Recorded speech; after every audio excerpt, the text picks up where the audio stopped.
Hey guys, it's Holly. Just wanted to start our video today. This will be part one, and we are going to be making crepe paper rosettes. Here's a couple examples that I've done. I put diamond dust on the edge, so we'll go over those, how we did those. And I'm going to, instead of do diamond dust like I did these, I'm just going to use regular old glitter. And we're going to kind of experiment with it and see how it works. But it gives you some bling, I guess, on the edge. So for us to do this, you're going to need some wax paper to put your rosettes on to dry. Something to put them on top of so that they're not on the sheet and they can dry air, with the through the air. You're going to need some crepe paper, and of course I'm going to do these, which is the Halloween colors that I'm using this year. You're going to need a stapler, and I have my trusty old Tim Holtz stapler. Some regular old Elmer's glue, of course the glitter, diamond dust if you want to use that, and then some paper plates for the glitter and everything. Part one is going to be the crepe paper, and then part two we're going to do these cute little decorated rosettes where one of them is a crepe paper and then the paper rosettes, and I'll show y'all. Here's a quick little preview of what we'll be making on the next part two of the video. So let's get started. So what you're going to need to do is have some get your crepe paper out, and you're going to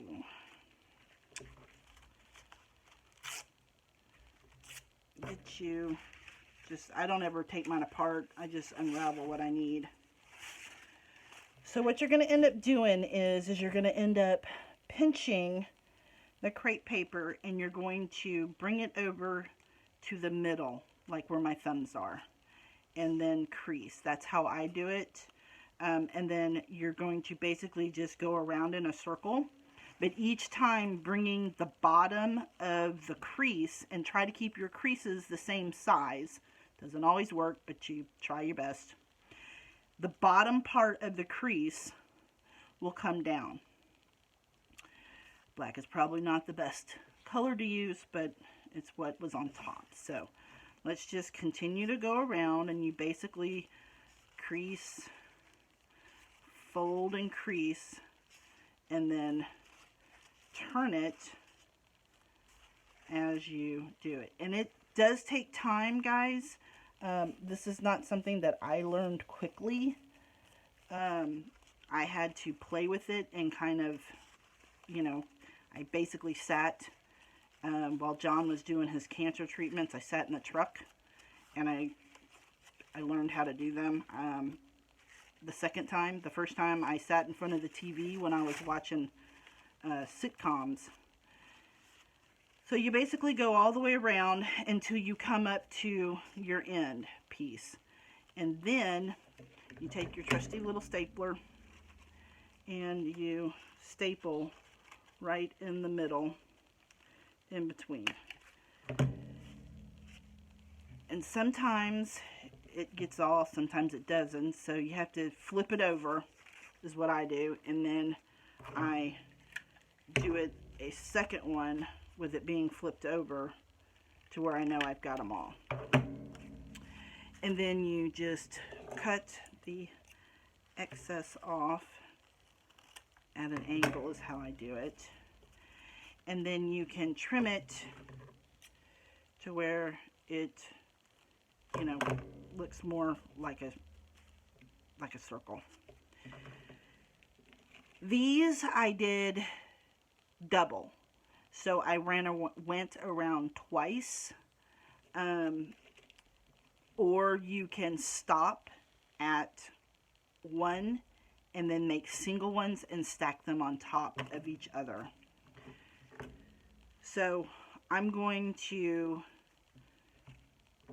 make one more in the black real quick. So pinch, lay down. So fold, pinch, lay down. Fold, pinch it here, and lay it down. Fold, pinch, lay down. And then as you're doing it, just turn it in a circle. And just continue to go around like so.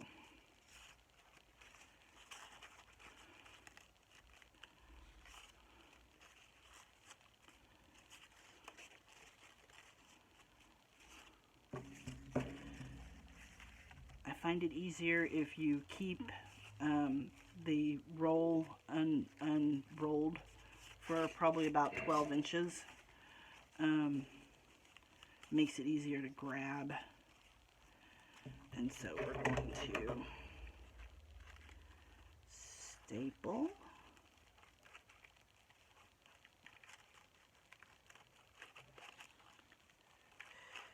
And you really don't, it doesn't have to be the mini stapler. It can be a regular staple. It's just to help hold it in place is all that the staple's doing. So see, then you would stack them and then staple them in the middle and trim what doesn't look like a circle to where it, and then come back through here and staple the two together, and then that just gives it a fluffier look. I will say this, when you use the diamond dust, it glues hard, so your rosette becomes stiffer and it doesn't flex as much. So keep that in mind depending on what you are using them for. Let's go to a different color.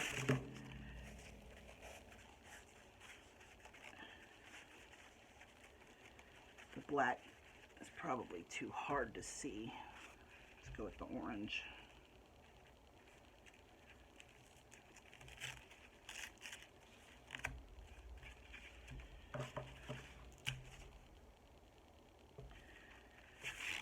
Alright, so unravel a whole bunch. Take your end and fold and pinch. Fold and pinch. I learned to do this by watching an old crafter named Hot Tamale. Not sure why she stopped doing craft videos, but she's the one who walked me. She did a tutorial on it, and I just followed her, how she did it, and time. It just takes time to make and learn the... Okay, so there's one. So we're going to go ahead and do the second one. We're just going to keep on going on this one. Fold and turn, keeping everything in the middle. And it gets fluffier. There are other ways to do it. There's a sewing way. I haven't tried the sewing way. It looks like it's some kind of gather stitch that you would do. I have not done it that way. I've only done it the handheld way like this.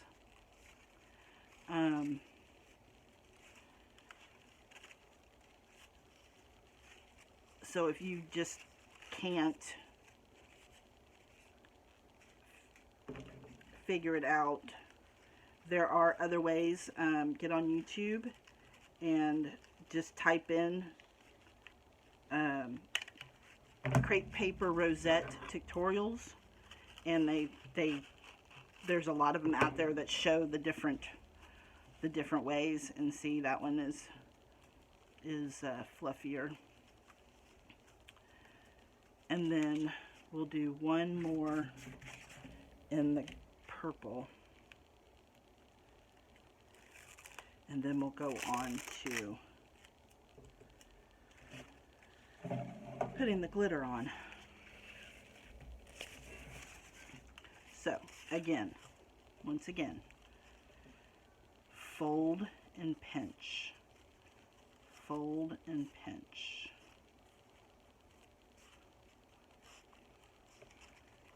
Fold and pinch. Let me see if I can get that closer. Fold, pinch, and see, I gotta start over. Fold and pinch. Fold and pinch.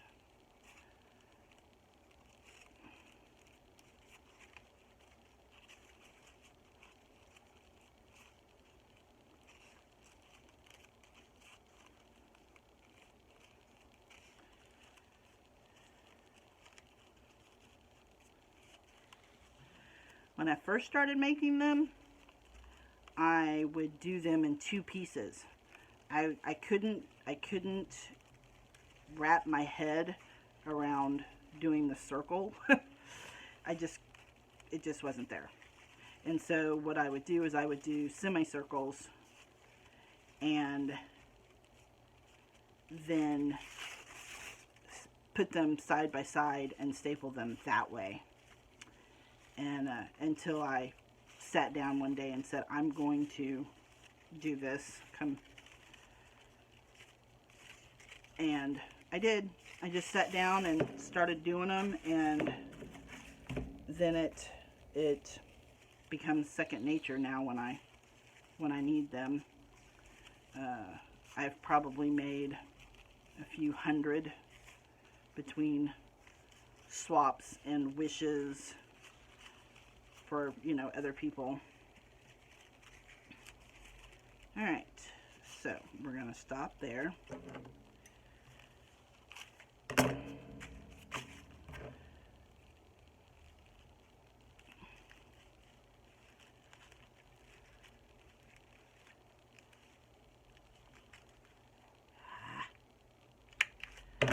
So, came unraveled here in the back. So what we're going to do is we're just going to put it back together and put one on this side too. When you do these double ones, it gets to where it's too thick and it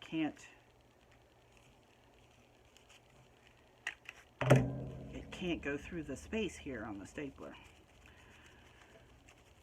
Alright, so this one's a little wampus over here. It's not matching up, so I'm just going to trim away the excess parts that make it not so circular.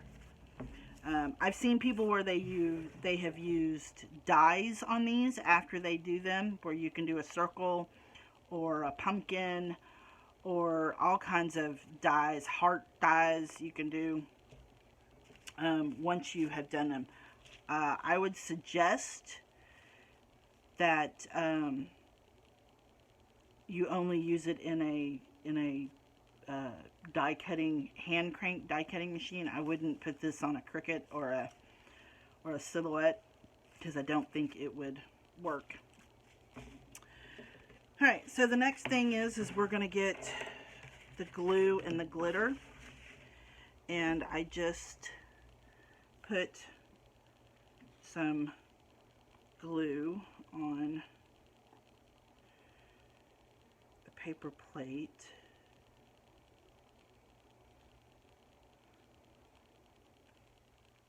And not much because we're only doing 3.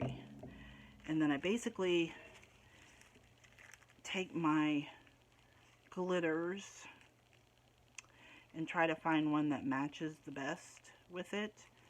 And I was thinking this one, but now I'm wondering if the darker wouldn't be better.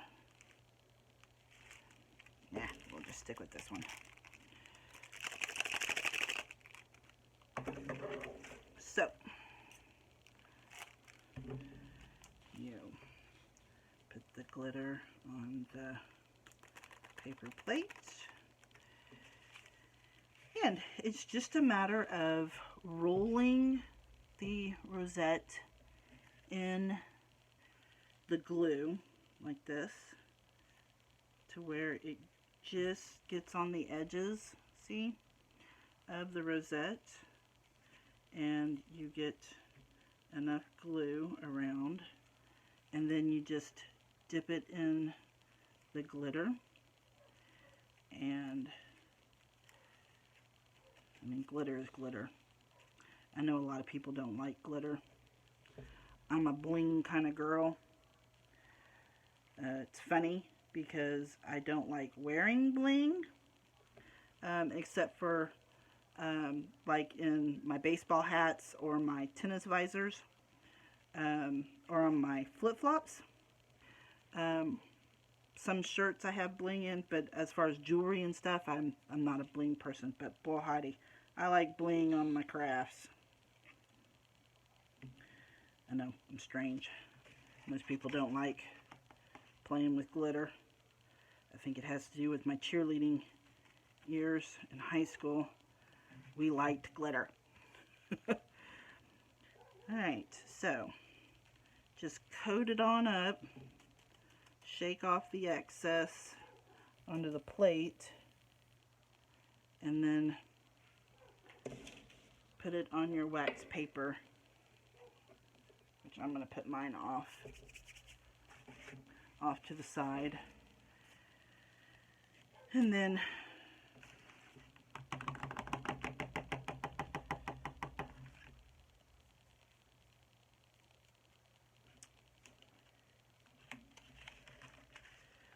I'm afraid I can't use that again. So we're going to switch to the orange.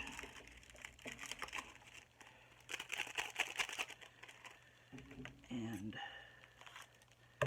same concept, just put the glitter on a paper plate. And let's try it.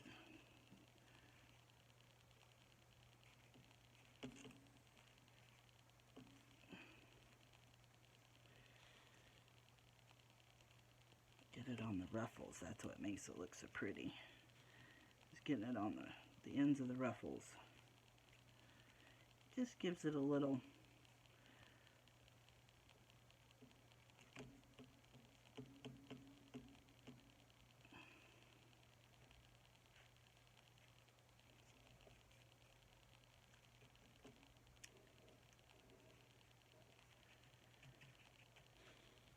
Alright.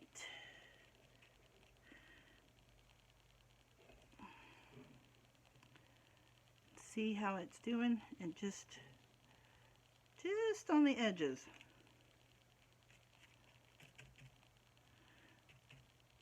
Make sure no white is seeing through.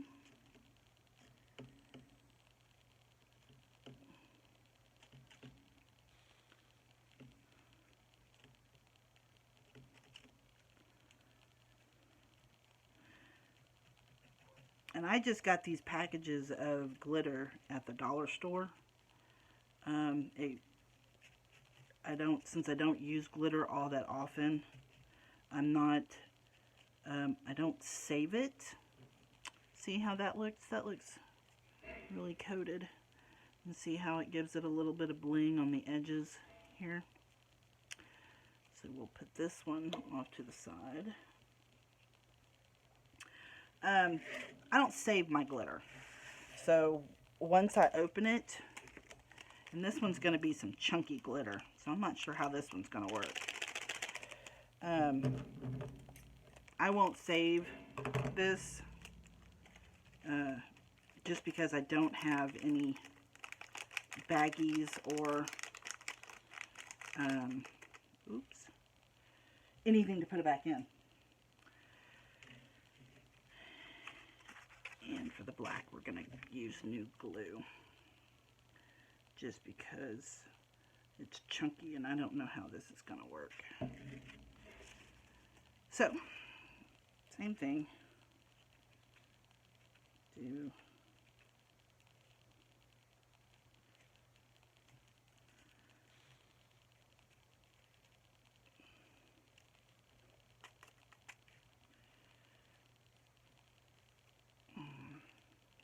the chunky looks really cool, but I think I may run out and I won't have enough to do this rosette, which is going to be a shame because that's really cool and really, really chunky.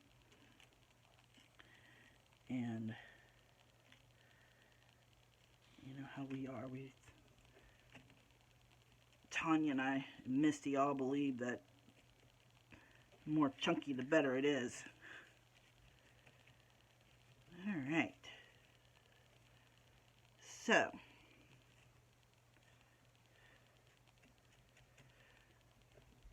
there is that one.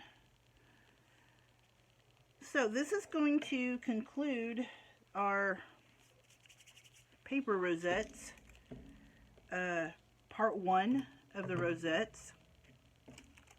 I'll come back with part 2 here in a few minutes. I'm going to separate them out. Your homework assignment for the crepe paper is to make at least one crepe paper rosette, because you are going to need it when we do the next segment on the rosettes. So have at least one rosette that you do out of crepe paper, and make sure you, before you start to decorate with the next ones, make sure that you can see the crepe paper rosette on, or make sure you tell me which one has the crepe paper if you can't see it, so that I know that you were doing it. If you have any questions or need help or suggestions or anything like that on how to make these, hit me up and via Messenger, and I'll be more than happy to answer all your questions. Alright guys, see you in part 2. Bye.